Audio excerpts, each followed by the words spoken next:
प्रत्येकाला वैभवी जीवन दिलेलं आहे, पण काही लोकांचं वैभव निघून झालं. वैभवी जीवन म्हणजे काही लोकांना देवानं जन्मता आणि पाठवलेल्या जगामध्ये पाठवलं, त्यांचं जीवनच वैभवी असतं. असं कोणी पाहिलं, लहान मुलगा आहे आणि तो म्हटलं की मी लहानपणापासूनच आजारी आहे, लहानपणापासूनच गरीब आहे, लहानपणापासून मला काही खायला मिळालं नाही. जन्माला आल्यावर एक वैभव घेऊन तुम्ही जन्माला आला, कारण तुम्ही देवाची लेकरं आहात आणि देव त्याच्या लेकरांना एका वैभवी जीवनामध्ये सातत्यपूर्ण आणि चांगल्या सुस्थितीमध्ये असणाऱ्या जीवनामध्ये प्रभू त्याच्या लेकरांना ठेवू शकतो. परंतु शास्त्र सांगतं की वैभवी जीवन आमच्यातून निघून जातं. वैभव निघून गेलेलं आहे, आरोग्य निघून गेले, शांती निघून गेलेली आहे, कुटुंब तुटलेलं आहे.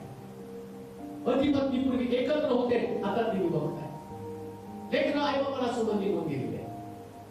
घरामध्ये असणारी आर्थिक स्थिती खालवलेली, सगळी परिस्थिती बदलली. कारण काय? देवाने तुम्हाला त्या स्थितीमध्ये नाही ठेवलं. देवाला नाही वाटतं तुम्ही या प्रकारच्या परिस्थितीमध्ये असाल. देवाला नाही वाटतं तुमच्या शरीरामध्ये व्याधी विकार आणि ते जन्मभर तुम्ही घेऊन जिवंत राहावं, रडावं, आक्रोश करावा, असं कधीच प्रभूला वाटत नाही.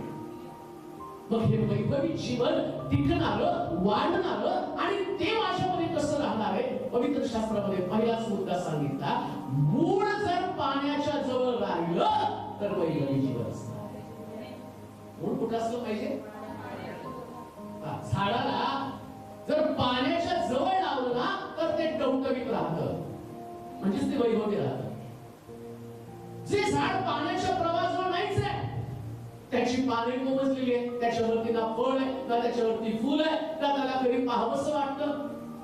आज अनेक लोकांची जीवन लोकांना पाहूशी वाटत नाही. का पाहूशी वाटत नाही? कारण ते लहान आहे, दुःखी आहे, कष्टी आहे, निराश आहे, हताश आहे, उद्विग्न आहे, निराशेने ग्रासलेली आहे, त्यांची आशा संपून गेलेली आहे.